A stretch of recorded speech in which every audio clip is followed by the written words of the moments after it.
حضرت سیدنا غوث اعظم رضی اللہ تعالیٰ عنہ فرماتے ہیں میرے اوپر صحاب نور چھا گیا اور آواز آئی عبد القادر تو نے اللہ کی اتنی عبادت کی ہے، اتنی ریاضت کی ہے کہ شریعت کا ہم تمہیں اب مکلف نہیں رہنے دیتے، اور اب تو نماز نہ پڑھے اور دیگر اعمال نہ کرے تو تجھے کوئی پکڑ نہیں، میں تیرے اوپر ایسے راضی ہو گیا ہوں۔ تو ایسے بادل سے آواز آئی، کہتے ہیں مان میرے دل میں خیال آیا کہ اگر عبادت کا مکلف نہ ہونا ہوتا امام الانبیاء صلی اللہ علیہ وسلم سے بڑھ کر کون اللہ کا مقرب تھا، لیکن ان کو تو کہا گیا وَاعْبُدْ رَبَّكَ حَتَّى يَأْتِيَكَ الْيَقِينُ، انہیں تو کہا گیا کہ آخری سانس تک اللہ کی عبادت کرنی ہے، تو میں کون ہوں کہ مجھے کہا جائے کہ تو اب عبادات کا مکلف نہیں رہا، کوئی بات نہیں ہے۔ تو کہتے ہیں میں لا حول ولا قوت الا باللہ پڑھا تو وہ جو مجھے نور نظر آ رہا تھا وہ سیاہی میں بدل گیا۔ تو وہ ابلیس تھا جو اس رنگ میں مجھے بھٹکانا چاہتا تھا، کہا عبد القادر اس مرتبے پہ پہنچے ہوئے کتنے لوگوں کو میں نے گمراہ کر دیا، تیرے علم نے تجھے بچا لیا۔ تو میں نے کہا ظالم میرے علم نے مجھے نہیں بچایا، میرے اللہ کے فضل نے بچایا۔ تو کہا پھر بچ گیا ہے، کئی میں نے یوں لوٹ لیے۔ اس پہ میں اپنی کوئی بات نہیں کرتا، پیر نصیر الدین نصیر صاحب کی ایک کتاب ہے پیری مریدی کی شرعی حیثیت، جو پیروں کی عزت افزائی اس کے اندر انہوں نے کی ہے نا، انہوں نے ایک جملہ میں بتاتا ہوں، انہوں نے کہا آج کے دور میں جس نے اپنا ایمان خراب کرنا ہے نا وہ مرید ہو جائے، اور جس نے اپنا ایمان بچانا ہے تو پیروں سے اپنے آپ کو بچا کے رکھے، خود پیر ہو کے۔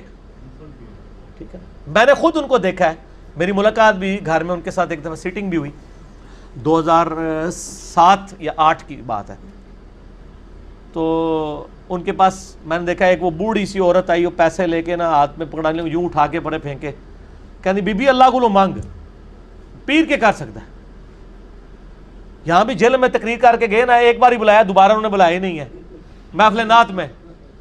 ان دنوں بارشیں نہیں تھی ہو رہی، تقریر ان کی رکھی ہوئی تھی، کم از کم 25-30 ہزار مجمع تھا، پورا اسٹیڈیم کرکٹ کا بھرا ہوا تھا۔ اس کے بعد یہ تارا جمیل صاحب کا جلسہ اتنا بڑا ہوا ہے جو وہ ہوا تھا، مریدوں نے بلایا، انہوں نے کہا تسی کہندے ہو پیر دیندے نے تے سارے پیر لیاؤ نا بارش کرو، نہیں دیندا جے لے لو، او دی مرضی جدو دے گا۔ اسی لیے تو کہتے آخری وقت جو جی وہ وہابی ہو گیا سی، جی یہ ہو گیا سی، وہ ہو گیا سی۔ اگر وہ وہابی ہو گیا سی تو پھر تہاڈی بزرگی چ کمی ہے کہ تہاڈی اولاد بھی ہو کے تہاڈے سلسلے چ بھی ہو کے وہ گمراہ ہو گیا۔ پیر تو اسی لیے کیا جاتا ہے نا تاکہ آپ گمراہ نہ ہو، اگر پیر ہی خود گمراہ ہو جائے، مریدوں کو چھوڑ دے، اگر پیر گمراہ ہو رہا ہے تو بڑے بزرگوں کی بزرگی سٹیک پہ لگ گئی ہے جن کی وجہ سے وہ بیٹھا ہوا ہے۔ اچھا پھر میں آپ کو ایک واقعہ بتاتا ہوں، یہ شیخ عبد القادر جیلانی رحمہ اللہ تعالیٰ کے بارے میں ایک واقعہ ہے جی۔ وہ ایک دفعہ ایک جنگل میں عبادت کر رہے تھے تو آسمان سے آواز آئی، ایک روشنی ظاہر ہوئی، عبد القادر تجھے اللہ نے بخش دیا، اب کے بعد کوئی نمازیں نہیں، جو مرضی کر۔ تو انہوں نے پڑھا لا حول ولا قوت الا باللہ، تو وہ شیطان تھا چیخ مار کے غائب ہو گیا۔ شیخ عبد القادر جیلانی نے کہا کہ نمازیں تو نبی کو معاف نہیں تھیں، میری کیا حیثیت ہے؟ تو جاتے جاتے اس نے کہا کہ شیخ عبد القادر جیلانی تیرے اس مقام پہ پہنچے ہوئے 70 اولیاء اللہ میں نے بہکا دیے ہیں اسی بات کے اوپر، تو اپنے علم کی وجہ سے بچ گیا ہے۔ تو انہوں نے کہا یہ تو نے دوسرا وار کیا ہے، میں اللہ کے فضل کی وجہ سے بچا ہوں۔ یہ اللہ اکبر، اس واقعے کی میں انجینئرنگ کرنے لگا ہوں کہ سر وہ جو 70 غوث تھے جن کو شیطان نے اوندھا منہ کر کے دوزخ میں پہنچایا ہے، ان کے لاکھوں مرید کدھر گئے؟ 71 ہی چوں ایک ہی بچیا جے، 70 نو تو شیطان لے گیا جے۔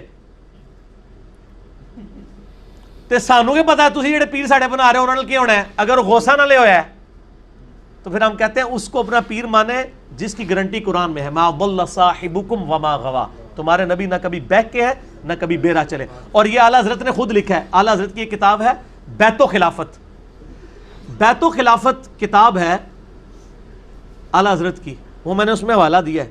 اس میں انہوں نے لکھا ہے کہ یہ جو بایزید بستامی کا قول ہے نا، جس کا کوئی پیر نہیں، اس کا پیر شیطان ہے، یہ محض باطل ہے۔ تحقیق ہر سنی مسلمان کا پیر محمد رسول اللہ صلی اللہ علیہ وآلہ وسلم۔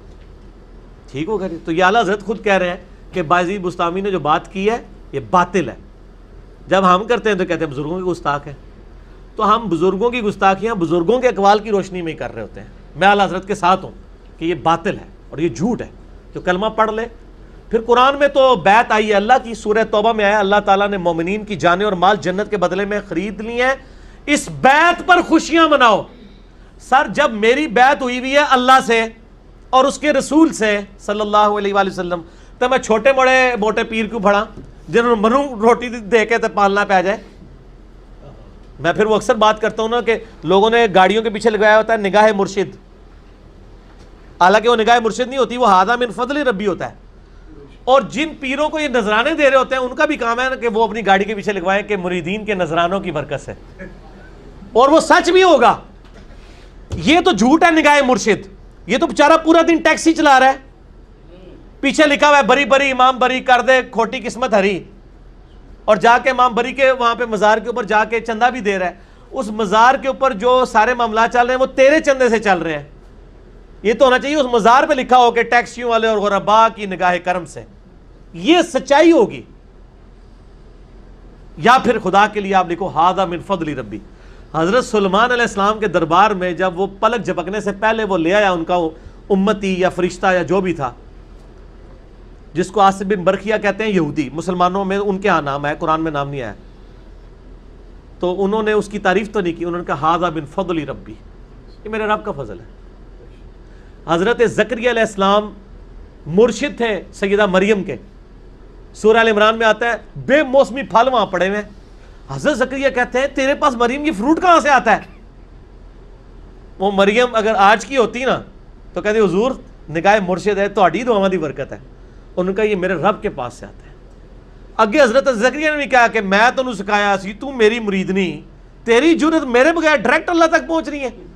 نہیں، جب انہیں بات سنی چپ کر کے محراب میں چلے گئے اور یہ سوچا کہ جو اللہ مریم کو بے موسمی پھل دے سکتا ہے مجھے اس بڑھاپے میں اولاد بھی دے سکتا ہے، میں بھی بے موسمی ہوں. اور کہا یا اللہ مجھے اولاد دے دے جو اولاد یعقوب کا وارث بنے.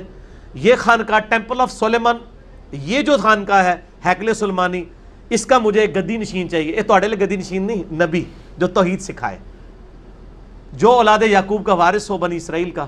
اللہ نے ان کو بڑھاپے میں، وہ بڑی پیاری دعا ہے سورہ مریم میں، میرا بال سفید ہو چکے ہیں، سر چمک اٹھا ہے سفیدی سے، میری بیوی بھی بانجھ ہے، میں بوڑھا لاغر ہو چکا ہوں، پھر بھی مجھے اولاد دے دی اللہ نے. ٹھیک ہوگا جی، اللہ کے فیصلے.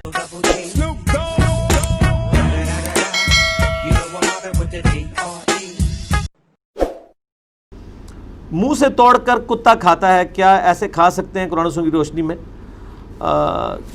کتا جو ہے وہ تو ہڈی بھی چوس کے یعنی پھینک دیتا ہے، اور انسان بھی ہڈی چوس کے پھینک دیتا ہے، اس کا مطلب ہے ہڈی چوسنا بھی چھوڑ دیں. ایسی کوئی قرآن و حدیث میں ممانعت نہیں آئی ہے. بعض کا دانت سے توڑنا پڑ جاتا ہے جب بوٹی سخت ہو، تو اس میں کوئی ممانعت نہیں ہے. آب زمزم کھڑے ہو کر پینا، آب زمزم ہو یا کوئی پانی ہو آپ کھڑے ہو کے پی سکتے ہیں. میرے اس کے اوپر کئی دفعہ میں نے ڈسکشن کی ہے کہ کھڑے ہو کر پینا جامعہ ترمذی میں موجود ہے. ابن عمر ابو ہریرہ کہتے ہیں رضی اللہ تعالیٰ عنہما، نبی علیہ السلام کے زمانے میں آپ کھڑے ہو کے کھانا بھی کھاتے تھے، پانی بھی پیتے تھے، آپ علیہ السلام نے ہمیں منع نہیں کیا.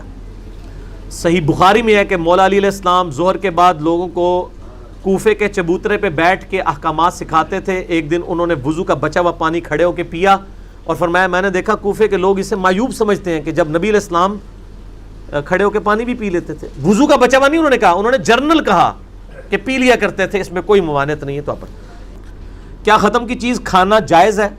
ختم سے مراد اگر یہ ہمارا جو پبلکلی چل رہا ہے مروجہ